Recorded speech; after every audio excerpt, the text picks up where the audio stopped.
Sir నమస్కారం sir, మీ పేరు? నా పేరు జయరామ్ రెడ్డి అండి. సార్ ఇప్పుడు చూసుకుంటే ఆంధ్ర రాష్ట్ర రాజకీయాలు అని చెప్పి రోజు రోజుకి ఒక కీలక మలుపులు తిరుగుతున్నాయి. ప్రతిదీ కూడా ఒక కొత్త ట్విస్ట్ లాగా కనిపిస్తుంది. గతంలో చూసుకుంటే ఎవరు గెలుస్తారు, ఏం గెలుస్తారు, కూటమి ప్రభుత్వం వస్తుందో లేదనుకున్నారు. ఫైనల్ గా అయితే కూటమి ప్రభుత్వం అధికారులు. కానీ ఇక్కడ జగన్మోహన్ రెడ్డి ఓడిపోయిన కాడి నుంచి కూడా నాకు ప్రతిపక్ష హోదా ఇవ్వండి అని చెప్పి కోర్టుకు వెళ్తున్నాడు, లేకపోతే నాకు 1000 మంది సెక్యూరిటీ కల్పించాలని కోర్టుకు వెళ్తాడు. ఎలా అనిపిస్తుంది సార్ ఈయన మాట విధానం కానీ చేసే పనితీరు కానీ?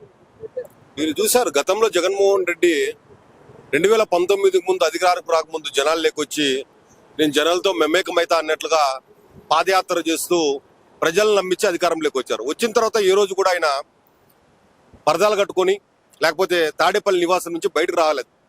పోంగా మనం చూసాం దాదాపు 1000 మందిని సెక్యూరిటీ పెట్టుకొని అంత అబద్ధతో మరి ఎందుకు ముఖ్యమంత్రి పదవి చేశాడో అర్థం కావట్లేదు. మరి ఏమన్నా ఆయనకు ఇతర దేశాలతో నాకు తెలిసి ఇప్పుడు మనం చూసాం వైజాగ్ లో గాని గతంలో ఇక్కడ విజయవాడలో గాని డ్రగ్స్ దొరికాయి. ఏమైనా మాఫియాతో ఏమైనా సంబంధాలు ఉన్నాయని చెప్పి డౌట్ వస్తుంది ఆయన మీద.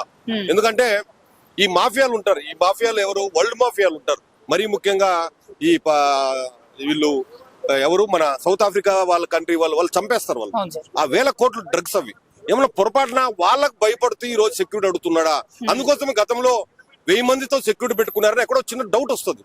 అటువంటి ఏదైనా మాఫియాలతో లింక్ ఉండి భయపడి ఆ రోజు కూడా అధికారంలో ఉన్నప్పటికీ ప్రజల్లోకి రాకుండా పరదాలు కట్టుకొని తిరిగాడేమో అని చెప్పేసి ఇప్పుడు మనం భావించాల్సి వస్తుంది.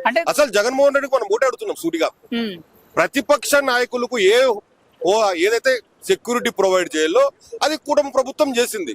అట్లీస్ట్ నీకు ప్రజలు కనీసం ప్రతిపక్ష హోదా కూడా ఇవ్వలేదు. అయినప్పటికి కూడా ప్రతిపక్ష హోదా నాయకుడికి ఇచ్చే సెక్యూరిటీ కల్పిస్తే కూడా నాకు 1000 మంది కావాలా 2000 మంది కావాలంటే ప్రజాధనంతో ఆయన దుర్యోగం చేసినట్లుగా జగన్మోహన్ రెడ్డి మనం చూసాం. గతంలో చాలా లక్షల కోట్ల అప్పులు చేసి దుర్వినియోగం చేశాడు. వైజాగ్ లో కట్టడం గాని ఋషికొండను కొట్టేసి ఇక్కడ కూడా మనం దుర్వినియోగం చేసి చూసాం. ఆయన అక్కడ అందరూ దుర్వినియోగం చేస్తారనుకుంటున్నాడేమో జగన్మోహన్ రెడ్డి. తప్పు. నువ్వు ఇట్లాంటి పిచ్చి పిచ్చి ఆలోచన చేయొద్దు. ఈ ప్రభుత్వం వచ్చి ఇంకా 2 నెలలు అవుతుంది. నీకు అంత చేత కాకపోతే ఇంట్లో పడుకో. ఎందుకంటే నీ ప్రతాపం మేము అధికారంలోకి వచ్చినాక చూసినాం. పరదాలు కట్టుకొని నువ్వు జగన్ నాకు మహారాణి లాగా పల్లకిల్లో మహారాణిగా ఊరేగినావు. అదే విధంగా ఇంట్లో ఉండు, నువ్వు వచ్చి బయటకు చేసేది ఏం లేదని చెప్పి ప్రజలు కూడా నీకు ఆ తీర్పే ఇచ్చారు. ఇప్పటికైనా తెలుసుకొని నువ్వు బాధ్యతాయుతంగా ఒక ప్రతిపక్ష నాయకుడు హోదా కూడా లేదు నీకు, ఒక ప్రతిపక్ష పార్టీ నడుపుతున్నావు కాబట్టి బాధ్యతంగా ప్రవర్తించమని చెప్పి కూడా మేము సలహా ఇస్తున్నాం. సార్ మీరు ఇప్పుడు చెప్పారు కదా ధనాన్ని దుర్వినియోగం చేస్తున్నాడు ప్రతి విషయంలో అన్నారు కదా. మొన్న కూడా ఒక స్టేట్మెంట్ వచ్చింది సార్, కేవలం ఎలకలు పట్టడానికి 1,40,00,000 రూపాయలు ఖర్చు చేశారు అన్నట్టు ఇప్పుడు బాగా ట్రెండింగ్ లో వైరల్ అవుతుంది సార్. ఏంటి సార్ అంటే ఎలకలు పట్టడానికి 1,40,00,000 అని అంటే గతంలో మనం ఇంకా చాలా విన్నాం. బాత్రూమ్ డబ్బుకు 36 లక్షలు, బాత్రూమ్ కట్టడానికి 24 లక్షలని, ఎవరో సంబంధం లేని వ్యక్తులు చచ్చిపోతే వాళ్ళకు 17 లక్షలని, ఇలాంటివి ఎన్నో విన్నాం సార్. ఏంటి సార్ ఇంత నిర్లక్ష్యంగా ఆయన వ్యవహరిస్తారనుకో, ఒక్క ఛాన్స్ అని చెప్పి ఈయన 5 ఏళ్ల పరిపాలన ఎంత దారుణంగా చేశారనిపిస్తుందా మీకు, లేకపోతే బాగానే ఉందా? ప్రజలంతా అదే కదా, అందుకోరు కదా ఈ రోజు అంత దారుణమైన తీర్పు రావడానికి కారణం ఏంటి ప్రజలకు అర్థమైపోయింది. జగన్మోహన్ రెడ్డి ఏదో కుంటి సాకులో కొత్త కథలో చెప్పి నేను పెద్ద నీతివంత పాలన చేశాను, బటన్లు చక్కగా నొక్కినాను అని చెప్తే ప్రజలు ఎవరు నమ్మలేదు. మనం చూసాం ఎలకలు పట్టడానికి కోట్ల ఖర్చు. ఆయన ఎక్కడికన్నా వెళ్తే ఒక రోజు స్నాక్స్ ఖర్చు ఆయనకు నెలకు 3 కోట్ల రూపాయల స్నాక్స్. మరి ఏం తిన్నాడు ఆయన, ఏం కదా భగవంతుని తెలుసల్లా. 3 కోట్లు నెలకు ఆయనకు స్నాక్స్ ఖర్చు అంట. ఆయన పిల్లలకి చిక్కీ ఇచ్చేకి కూడా కథలు చెప్తివి, జావా ఇచ్చేకి కథలు చెప్తివి, అమ్మ ఒడి వంటివి, నాయన ఒడి వంటివి, లేకపోతే మేనమామ వంటివి. జగన్మోహన్ రెడ్డి నువ్వేమో ప్రజలకు ఇచ్చిన చిక్కీకి లేకపోతే ప్రజలకు ఇచ్చిన జావ పోసిన పిల్లలకి జావా ఇంత ఇచ్చి దాన్నేమో మేనమామంటివి. నువ్వు 3 కోట్ల సొమ్ము ఏ మామ సొమ్ము తిన్నావో జగన్మోహన్ రెడ్డి చెప్పమని మేము సూటిగా ప్రశ్నిస్తున్నాం. ఈ విధంగా ప్రజల్ని జగన్మోహన్ రెడ్డి దుర్వ్యం చేసి ప్రజలకు స్పష్టంగా అర్థమైంది ప్రజలు తిక్కోలు కాదు. అందుకోసమే స్పష్టమైన మెజారిటీ కూటమి ప్రభుత్వానికి ఇచ్చారు. ఈయన అవినీతి అర్థమైపోయింది. మనం డిజిటల్ పేమెంట్స్ అన్నాడు, ఇక్కడేమో బటన్లు నొక్కాడు, అక్కడ మనం బెద్దంలో కావచ్చు ఇసుకలో కావచ్చు మనం చూసాం 1000 కోట్లు దోశాడు. నాకు తెలిసి ఇది తెలంగాణలో ఈ రోజు కవిత గారు కానీ ఢిల్లీలో కేజ్రీవాల్ ఎదుర్కొంటే కూడా పెద్ద ఘోరమైన మద్యం స్కామ్ ఆంధ్రప్రదేశ్ లో జరిగింది. ఖచ్చితంగా ఆ ఎంక్వైరీ జరగాలి. జగన్మోహన్ రెడ్డి గారు కానీ వాళ్ళ ప్రభుత్వంలో సభ్యులు కానీ ఎవరు తప్పు చేసిన వాళ్ళందరిపైన శిక్ష బదిలాలి వీళ్ళందరికీ అని చెప్పి కూడా రాష్ట్ర ప్రజలు కోరుకుంటున్నారు. మేము కూడా దాన్ని ఆశిస్తున్నాం. అంటే ఇప్పుడు మీరు చెప్పుకుందని బట్టి చూసుకుంటే గత 5 ఏళ్లలో జరగని దౌర్జన్యం లేదు, అన్యాయం లేదు, అవినీతి లేదని చెప్పుకోవచ్చు అంటారా? No doubt. దాంట్లో మనం చూసాం ఈ రోజు ఎవరో ఒక కరోనా టైంలో మాస్క్ లేదు డాక్టర్ మాట్లాడి సుధాకర్ ని పిచ్చోని చేసి ఎట్లా చంపిన విధానం కానీ పిల్లవాడు ఎవరు మద్యం ఏదో రేటు పెరిగింది, బీర్ ఏం పోయిరండి దానికి మద్యం ఎస్సీ పిల్లల్ని మనం చూసాం ఎంతో మందిని. ఎన్ని దారుణాలు, ఎన్ని అకృత్యాలు, ఎవరన్నా మాట్లాడగలిగాల. చిన్న చిన్న యూట్యూబ్ ఛానల్ వాళ్ళ మీద కేసు పెట్టారు, మీడియా వాళ్ళ మీద కేసులు పెట్టారు. ఎవరే కానీ నోరెత్తకూడదు, నోరెత్తితే కేసులు, గొడవ చేసాడు. దుర్మార్గం, భయంకరమైన దుర్గం. దేశంలో ఏ రాష్ట్రంలో జరుగునంత దౌర్జన్యం ప్రజలపైన, మానవ హక్కుల్ని హరించి జగన్మోహన్ రెడ్డి ఒక నియంత పాలన చేసి నేను మళ్ళా కూడా ఒక 30 ఏళ్ళ అధికారంలో చూశారు. కానీ ప్రజలకు అంబేద్కర్ రాజ్యాంగం కల్పించిన హక్కులో భాగంగా ఓటు అనేది కీలకమైన ఆయుధమై ఈరోజు జగన్మోహన్ రెడ్డికి ఆ ఆయుధమే ఈ రోజు ఏదైతే దౌర్జన్యాలకు, ఒత్తిడికి ప్రజలు గురయ్యారో వాటిని చెప్పకుండా ఎగ్జిట్ పోల్కు చెప్పలేదు, ప్రీ పోల్కు చెప్పలేదు జనాలు.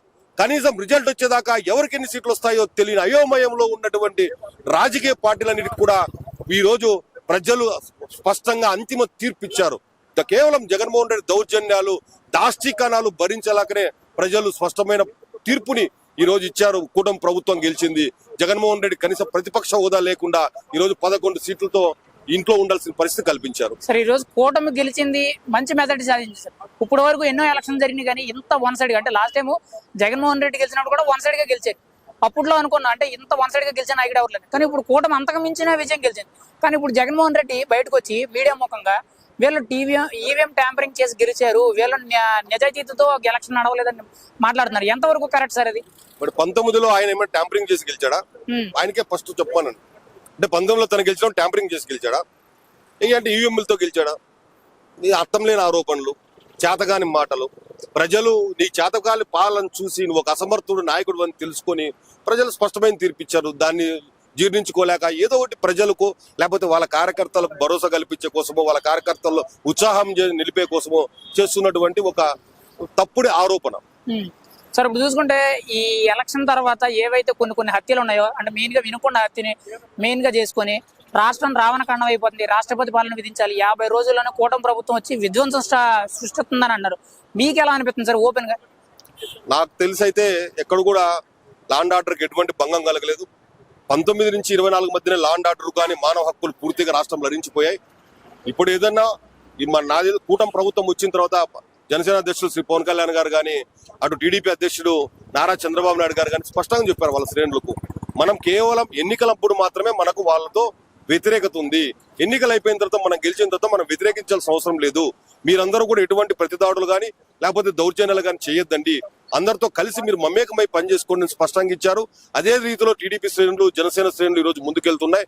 కేవలం ఏదో జగన్మోహన్ రెడ్డి ఆరోపణలు మనం చూసాం గతంలో, కోడికత్తి డ్రామా, వివేకానంద రెడ్డి, అంతకంటే నీచమైన రాష్ట్రంలో ఇటువంటి ఇంకా ఘోరమైన పరిస్థితులు కలగలేదు. కేవలం జగన్మోహన్ రెడ్డి ఈ రోజు ఏదో ప్రతిపక్షానికి తనకు మాట్లాడే అవకాశం లేక ఏదో నిందలు వేస్తూ బతకాలనే ఒక దురుద్దేశం తప్ప దాంట్లో ఎటువంటి ఇది లేదు. 100% రాష్ట్రంలో ఏదైతే ఈ కూటమి ప్రభుత్వం ఉందో లా అండ్ ఆర్డర్ పరిరక్షిస్తుంది, ఖచ్చితంగా ప్రొటెక్షన్ కల్పిస్తుంది, మానవ హక్కుల ఉల్లంఘన కలగకుండా చూసుకునే క్రమంలో ముందుకెళ్తుందని మేము ఎక్స్పెక్ట్ చేస్తున్నాం. సార్, ఇప్పుడు చూసుకుంటే కూటమి అనేది ఇంత వన్ సైడ్ గా గెలవడం మేజర్ ఫ్యాక్ట్ పవన్ కళ్యాణే కారణం. పవన్ కళ్యాణ్ వెళ్ళి జైల్లో పొత్తెట్టుకోవడం వల్ల ఈ రోజు రాష్ట్ర రాజకీయాలన్నీ తిరగబడ్డాయి. ఒకప్పుడు ఏ పదవిలో కనీసం వార్డు మెంబర్ కూడా పవన్ కళ్యాణ్ గారికి పదవి కారు అని చెప్పి మాట్లాడారు. కానీ ఈ రోజు చూసుకుంటే రాష్ట్ర రాజకీయాలు కానీ దేశ రాజకీయాలు కూడా శాసించేంత స్థాయికి వెళ్ళిపోయారు పవన్ కళ్యాణ్ గారు. ఏంటి సార్ ఈ పవర్ పాలిటిక్స్ ఏంటి కారణం ఏంటంటారు? లేదు, గత ప్రభుత్వం చేసిన వ్యతిరేకత పూర్తిగా దాంట్లో పవన్ కళ్యాణ్ గారి ఆలోచన విధానం, పద్ధతులు, సిద్ధాంతాలు ప్రజలకు ఆకర్షితులైనారు. రాష్ట్రంలో మరీ ముఖ్యంగా యువత పెద్ద ఎత్తున జనసేన పార్టీకి ఆకర్షితులు. అందులో భాగంగా టీడీపీకి ఉన్న బలము, బీజేపీ కలిసి వచ్చిన విధానము, తర్వాత జనసేన బలం కలిసి గెలిచింది. మొత్తానికి ఈరోజు ఏ దేశంలో ఎటువంటి రాజకీయ పార్టీకి, ఏ పార్టీకి లేనంత స్ట్రైక్ రేట్ 100% స్ట్రైక్ రేటు రాష్ట్ర ప్రజలు ఇచ్చారు. నిజంగా రాష్ట్ర ప్రజలకు జనసేన పట్ల పూర్తిగా నమ్మకం, భరోసా వచ్చిందనే స్పష్టంగా మన ఎన్నికల ద్వారా అర్థమైంది. 2 ఎంపీలు గెలవడం, 21 ఎమ్మెల్యేలు గెలవడం మరీ ముఖ్యంగా ఇది శుభసూచకం. ఎందుకంటే జనసేన లాంటి పార్టీలు రాష్ట్ర వ్యాప్తంగా కాదు దేశవ్యాప్తంగా కూడా అన్ని రాష్ట్రాల్లో రావాలి. ఎందుకంటే యువత కూడా ఆలోచన చేయాలి. మనం 1924 ఎలక్ట్రికల్ చూసుకున్నప్పటికీ స్పష్టంగా వన్ వైపు రావడానికి కారణం దేశ రాజకీయాల్లో, మరీ ముఖ్యంగా ఆంధ్రప్రదేశ్ రాజకీయాల్లో మంచి మార్పు వచ్చిందని మనకు అర్థమవుతుంది. దేశంలో కూడా అది ఎవరైనా కావచ్చు, జనసేన లాంటి పార్టీలు, జనసేన నాయకుడు ఆలోచన విధాలతో జనసేన పవన్ కళ్యాణ్ గారి నాయకత్వం, ఇటువంటి నాయకులు రావాలని చెప్పి మేము కోరుకుంటున్నాం. దేశ రాజకీయాలు భవిష్యత్తులో మారాలి, యువతకు పెద్ద ఎత్తున ప్రాధాన్యత కలగాలి రాజకీయాల్లో. ఖచ్చితంగా కూడా మంచి భవిష్యత్తు, భావితరాల భవిష్యత్తు దేశంలోనే కాదు ప్రపంచ దేశాల్లో కూడా మంచి రాజకీయ పార్టీలు రావాలి, పవన్ కళ్యాణ్ గారి ఆలోచన విధానం లాంటి వ్యక్తులు రాజకీయాలకు రావాలని ప్రజలు కోరుకుంటారనేది మనకు స్పష్టంగా అర్థమైంది. Right sir, thank you.